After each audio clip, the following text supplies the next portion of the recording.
Notorious criminal, যার নাম দিয়েছে মানবাধিকার কমিশন, নটোরিয়াস ক্রিমিনাল, যে গত বিধানসভায় সারা লোকের ঘর ভেঙেছিল জিসিবি দিয়ে।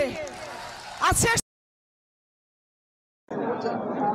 উন্নয়নের জন্য দীর্ঘদিন ভাঙড়ে উন্নয়ন হয় না, উন্নয়নের স্বার্থে তৃণমূল কংগ্রেস এসেছে।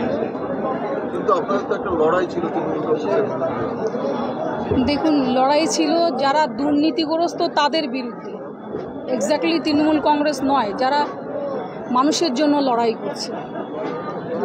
দুর্নীতির বিরুদ্ধে আমাদের লড়াই, দুর্নীতিগ্রস্তদের বিরুদ্ধে লড়াই।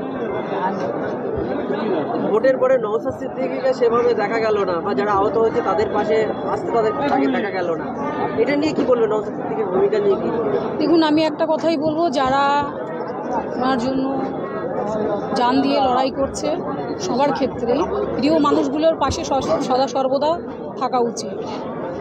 তাদের পাশে দাঁড়ানো, বিপদে তাদের পাশে দাঁড়ানো, তাদের পরিবারের পাশে দাঁড়ানো, এটা মানুষের নৈতিক কর্তব্য।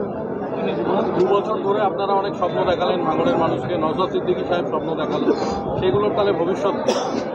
দেখুন, স্বপ্ন এটা মানুষকে স্বচ্ছতার জন্য, স্বচ্ছতা দেখানো, দুর্নীতিকে হটানো, দুর্নীতি মুক্ত ভাঙড় বা দুর্নীতি মুক্ত বাংলা গড়ার জন্য।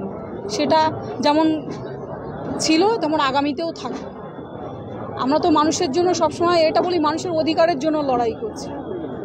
দেখতে হয় পশ্চিমবঙ্গের মুখ্যমন্ত্রী, উনি একজন মাননীয় মুখ্যমন্ত্রী, উনি হচ্ছেন মহিলা, উনি লড়াই করছেন মা বোনেদের জন্য, অনেক উন্নয়নমূলক কাজ করছেন যেগুলো বিগত দিনে কোনো সরকার করেনি। বা আমাদের দলের সেকেন্ড ইন কমান্ড অভিষেক দা করছেন। এখানে আপনি দেখুন একটা জিনিস, ভাঙড়ের এমএলএ, ভাঙড়ের মানুষ জানে কতটুকু সময় দেয় না দেয়। আমি ওনার বিষয়ে বেশি কিছু বলবো না, সম্মান করি, শ্রদ্ধা করি। যেহেতু আমরা ফুরফুরা শরীফকে মান্যতা দিই, আমাদের হৃদয়ে স্থান আছে, সদা সর্বদা আমাদের মাথায় থাকবে। সেই সঙ্গে বলবো, আমাদের ক্যানিংপুর পাশের বিধায়ক শওকতদা, উনি কিন্তু ভাঙড়ে মাটি কামড়ে পড়ে আছেন। এটা আমরা দেখছি, যেটা বাস্তব কথা বলতে তো অসুবিধা নেই। মাটি কামড়ে পড়ে থেকে লড়াই করেছে।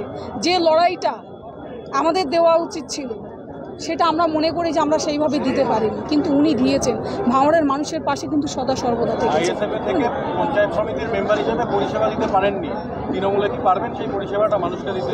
অবশ্যই আশা করছি পারবো। আমাদের দাদা আছেন, বা আমাদের বোর্ড তো গঠন হচ্ছে, নতুন করে আবার অনেক সংযোজন হবে, যা হয়ে গেছে, কয়েকটা বাকি আছে। এখন সভাপতির এটা সোনালিদি যেহেতু দেখছে, সেটা পঞ্চায়েত সমিতি বডি ঠিক করবে যে কি হবে না হবে। আশা করছি আমরা উন্নয়নের জন্য এসেছি, কাজের জন্য এসেছি, নিশ্চয়ই কাজ পাবো।